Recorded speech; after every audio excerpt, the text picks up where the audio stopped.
இவ்வளவு பெரிய national education policy கொண்டு வந்தீங்க, மாநில சட்டப்பேரவையில் இது விவாதிக்கப்பட்டதானா? கிடையாது.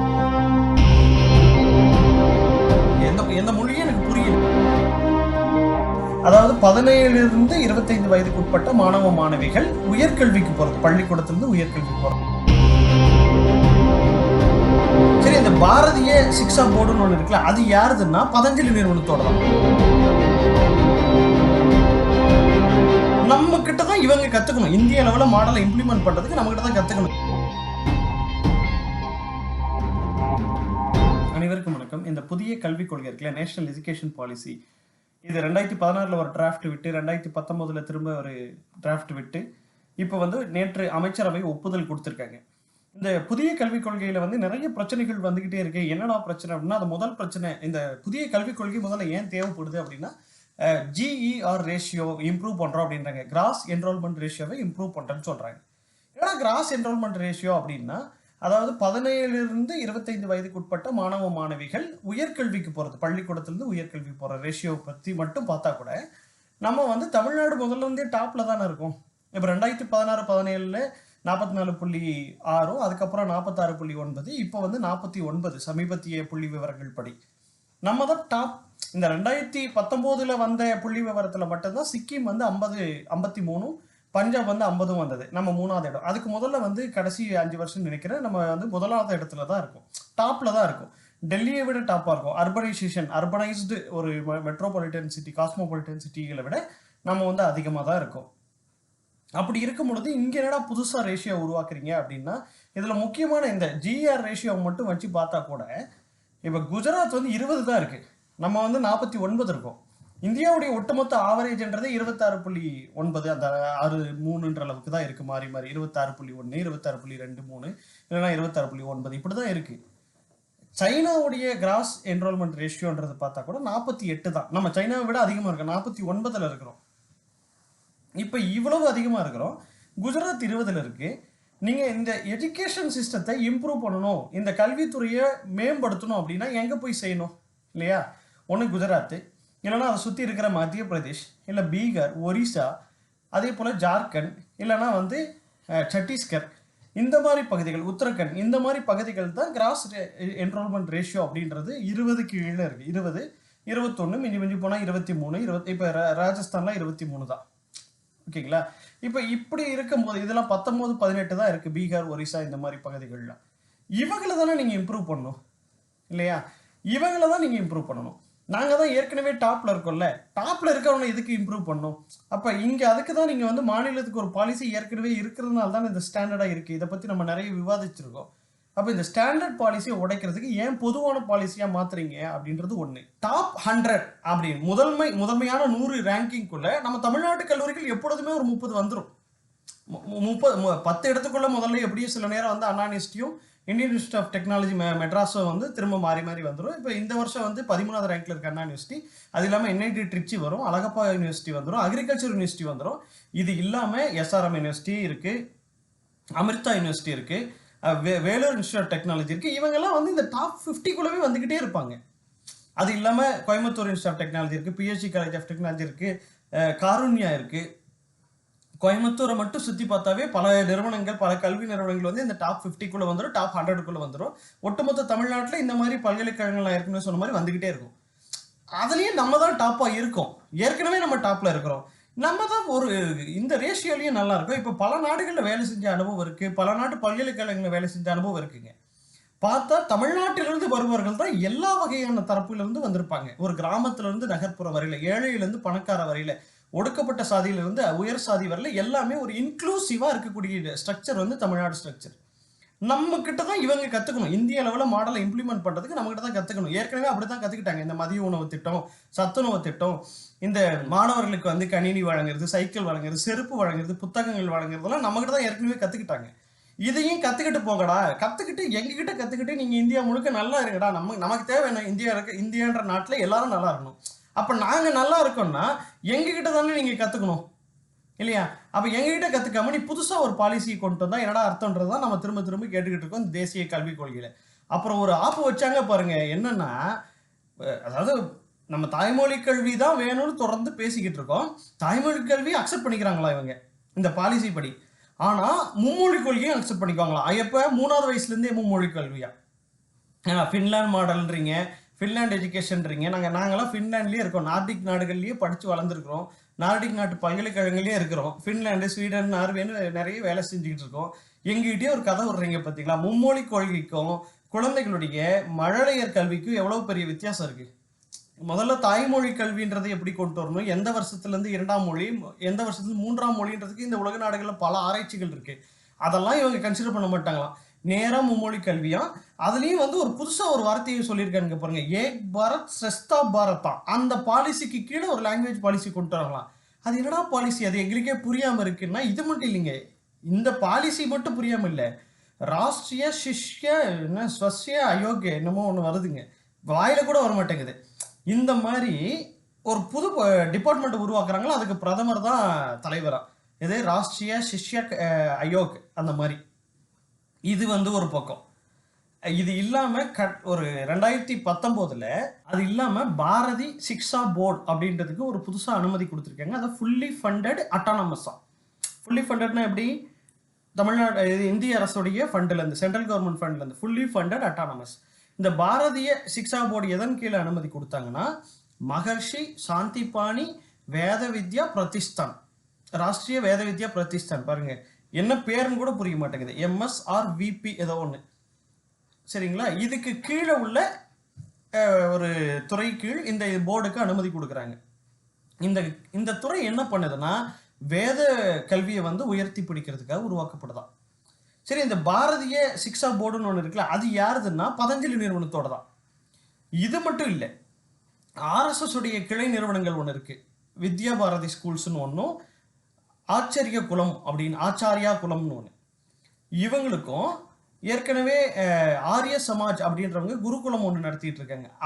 இவங்களுக்கெல்லாம் வந்து ஒரு தனித்துவமான ஒரு அங்கீகாரம் கொடுக்குறாங்களாம். பதஞ்சலிக்கு, RSS நிறுவனத்துக்கு, ஆச்சாரிய குலத்துக்கு, அப்புறம் இதுன்னு அந்த இது பேர் கூட வராத அளவுக்கு ஒரு பேர்லாம் இருக்கு. இவங்களுக்கெல்லாம் அனுமதி கொடுக்குறாங்கன்னா, இவங்கெல்லாம் எப்படி CBSE தனிப்பட்ட முறையில் இயங்குதோ, தனிப்பட்ட சிலபஸ் ஃப்ரேம் பண்ணிக்குதோ 12ஆம் வகுப்பு வரையில, அப்படி இவங்களும் ஃப்ரேம் பண்ணிக்கலாமா. அப்படி செய்து வந்து இவங்களுக்குன்னு தனி கல்வி முறையை உருவாக்குறாங்களாம். இதெல்லாம் கொண்டு வந்து முடிச்சு போட்டா சமஸ்கிருதம், ஹிந்தி, ஒற்றை இந்தியா, ஏக் பாரத், ஸ்ரஸ்தா பாரத் அப்படி இந்த பேர்லயே கொண்டு வராங்க. இதெல்லாம் ஒரு பக்கம் இருக்குன்னா, ஏற்கனவே இருக்கக்கூடிய ஸ்டேட் யூனிவர்சிட்டிஸ், இந்த மாதிரி கல்லூரிகள், பல்கலைக்கழகங்கள் எல்லாத்தையுமே ஒரு அமைப்புக்கு கீழே கொண்டு வர போறாங்க. அதுவும் UGC AICTE எல்லாம் இல்லாம இருக்க போகுது. டெக்னிக்கல் யூனிவர்சிட்டி, டெக்னிக்கல் எஜுகேஷன் AICTEயும், யூனிவர்சிட்டி கிராண்ட் கமிஷன் UGC இருந்ததை ரெண்டுத்தையும் ஒன்னா இணைச்சு இந்த மினிஸ்ட்ரி ஆஃப் எஜுகேஷன் கீழே கொண்டு வர போறாங்க. அப்புறம் ஃபண்டிங் ஏஜென்சி எல்லாம் இல்லாம பண்ணிட்டு, நீங்க ஃபண்டிங் வந்து ஒரு ரிசர்ச்சுக்காகவோ எஜுகேஷனுக்காகவோ முதல்ல ஒரு யூனிவர்சிட்டி அப்ளை பண்ணி எடுக்கிறதோ, ஒரு ப்ரொஃபஸர் அப்ளை பண்ணி எடுக்கிறதோ இல்லாம, இப்போ ஹையர் எஜுகேஷன் ஃபண்டிங் ஏஜென்சின்னு ஒன்று தனியாக ஒரு கமிட்டியை உருவாக்கிட்டு, யார் யாரெல்லாம் நல்லா செயல்படுறாங்களோ அவங்களுக்கு மட்டும் கொடுக்க முடியும். இது என்ன ரேங்கிங் சிஸ்டம், இது ஒரு கம்பெனி நடத்துகிற மாதிரி இருக்கு. எந்த நாட்டிலையும் எஜுகேஷன் இப்படி இருக்காது. நானும் பல நாடுகளில் வேலை செஞ்சுட்டேன்.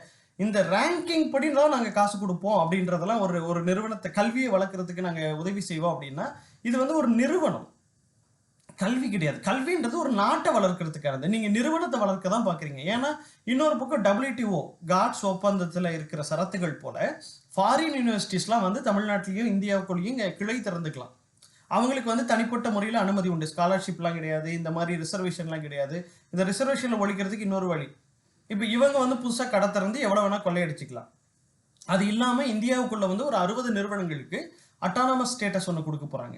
அதில் ஸ்டேட் யூனிவர்சிட்டிஸ் வருது, டீம்டு யூனிவர்சிட்டிஸ் இருக்குது, காலேஜஸ் இருக்குது. இவங்களுக்குலாம் அவங்களையும் வந்து ஃபுல்லி அட்டானமஸ், ஃபுல்லி இண்டிபெண்ட்டாக மாற்றுறாங்களாம். அவங்களே கோர்ஸ் இது பண்ணிக்கலாமா, அவங்களே ஃபீஸ் ஸ்ட்ரக்சர் வச்சுக்கலாமா. அப்போ இவர் கல்வியை வந்து எங்கே கொண்டு போய் நிறுத்துறாங்கன்னே தெரியல. இது வந்து மிகப்பெரிய ஆபத்தான கல்வி முறைகளை போய் நிற்க போகிறோம், அது மட்டும் உறுதியாக தெரியுது. இன்னொன்று, எந்த நாட்டிலையும் இப்படி வந்து ஒரு கல்வியை வந்து இப்படி சிதைக்கவே முடியாது, இவ்வளவு கேவலப்படுத்தவும் முடியாது, சிதைக்கவும் முடியாது. நம்ம கல்விக்காக நிறைய ஆராய்ச்சிகள் செய்திருக்கிறாங்க, நிறைய விஷயங்கள் வந்து நம்ம படிச்சுக்கிட்டே இருக்கோம். இது இந்த எந்த இடத்துலையுமே இந்த ஃப்ரேம் ஒர்க்குள்ள இது பொருந்தவே இல்லை. அப்ப எங்கேயோ போய் நம்மளை முடிச்சு போட்டு ஆபத்துல சிக்க வைக்க போறாங்க மட்டும்தான் புரியுது. இது மட்டுமான்னு பார்த்தா, நீங்க கல்வித்துறை இன்னைய வரையில மாநிலத்துக்கும் மத்திய அரசுக்கும் பொருந்தக்கூடிய ஒரு பொதுவான பட்டியலில் இருக்கு, கன்கரண்ட் லிஸ்ட்ல இருக்கு. சரி, இவ்வளவு பெரிய நேஷனல் எஜுகேஷன் பாலிசி கொண்டு வந்தீங்களே, மாநில முதலமைச்சர்களோட எங்கேயாவது விவாதிச்சாங்கன்னா கிடையாது. சரி, மாநில சட்டப்பேரவையில இது விவாதிக்கப்பட்டதானா கிடையாது. ஏன்னா என்னுடைய கல்வி, என்னுடைய குழந்தைகளோட கல்வி என்னுடைய அடுத்த தலைமுறையோட கல்வி இதை பத்தி என்னுடைய மாநிலத்துல எனக்கு தெரிஞ்ச மொழியில விவாதிக்கப்படவே இல்லை. எனக்கு தெரிஞ்ச மொழியில இந்த பெயர்கள் வைக்கவே இல்லை. எந்த திட்டங்களுக்கும் என் பேர் இல்லை. எந்த எந்த மொழியும் எனக்கு புரியல, புரியாத மொழி. எந்த மினிஸ்ட்ரியும் புதுசாக உருவாக்கக்கூடிய டிபார்ட்மெண்ட்ஸ்லயும் இந்த துறை வந்து எந்த பேர்ல இருக்கு, என்ன விஷயம்னே என்னால் புரிஞ்சிக்க முடியாத அளவுக்கு தான் இருக்கு ஒண்ணு.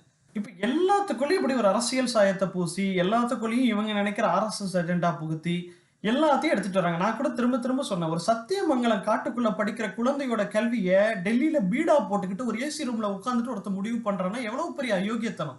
இந்த குழந்தை என்ன படிக்கணும்னு இங்கே தாங்க முடிவு பண்ண முடியும். அதனால தான் அந்த மாநில சுயாட்சி பத்தி பேசுறோம், கல்வியை வந்து மாநில உரிமை கீழே கொண்டு வரதை பத்தி பேசிட்டு இருக்கிறோம். திரும்ப திரும்ப நம்ம அதான் பேசுறோம். ஒற்றை கோரிக்கை தான். இதுல நீட்டு தனியா இருக்க முடியும். ஏன்னா நீட் வந்து நீங்க நீட் எடுத்தீங்கன்னா நீட் வந்து மெடிக்கலுக்கு தனியா வைக்க போறோம், அதுல எக்ஸிட் எக்ஸாம்னு தனியா வைக்க போறோம், அப்புறம் கலை அறிவியலுக்கு ஒரு நீட் வைக்க போறோம், இன்ஜினியரிங்க்கு ஒரு நீட், இப்படி எல்லாத்துக்கும் நீட், எல்லாத்துக்கும் தேசிய எக்ஸாம்ஸ், நேஷனல் என்ட்ரன்ஸ் எக்ஸாம், ஒரு சர்டிபிகேட் எக்ஸாம்ஸ், இப்படி இப்படி மாத்தி மாத்தி வச்சுக்கிட்டு இருக்கான். இது மட்டுமா 5ஆவதுல ஒரு எக்ஸாம், 8ஆவதுல ஒண்ணு, 12ஆவதுல ஒண்ணு.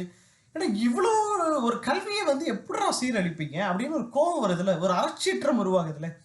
ஒரு குழந்தைகளை கல்வியில வந்து நம்ம நுழைக்கணும்னா எவ்வளவு பாடுபடணும்.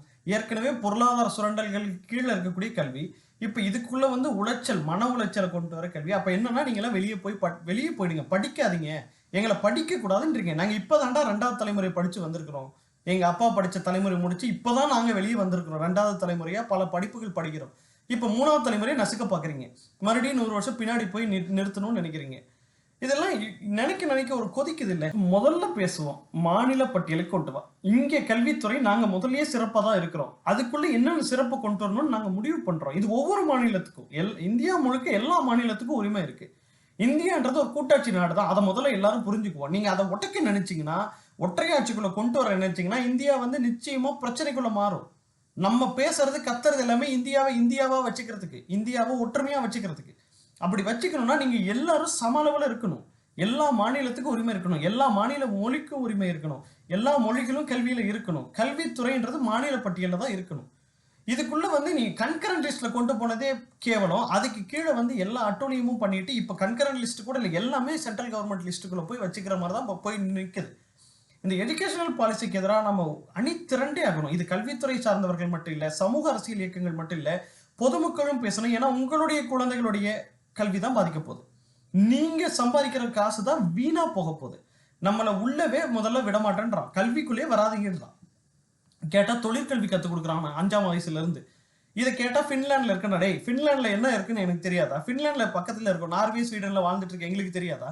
பின்லாண்ட்ல கல்வித்துறையில இருக்கக்கூடியதை தொழில் கத்துக் கொடுக்குறாங்கன்னா, தொழில்லாம் கத்துக் கொடுக்கலைங்க, அது போய் குழந்தைகள் தங்களை தாங்களே சில விஷயத்த செஞ்சுக்கிறதுக்கு தான் கத்துத்தராங்க.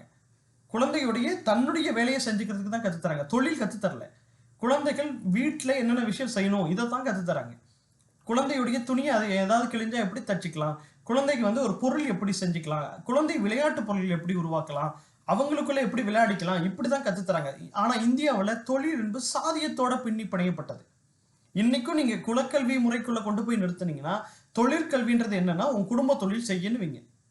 அப்ப குடும்ப தொழில்னா அவன் குடும்பத்துல இருந்து எதெல்லாம் வேணாம்னு நினைச்சு வெளியே வர விரும்புறான்னா அதுக்குள்ள போய் நிறுத்துவீங்க. இது சாதிக்குள்ள போய் நிற்கும்.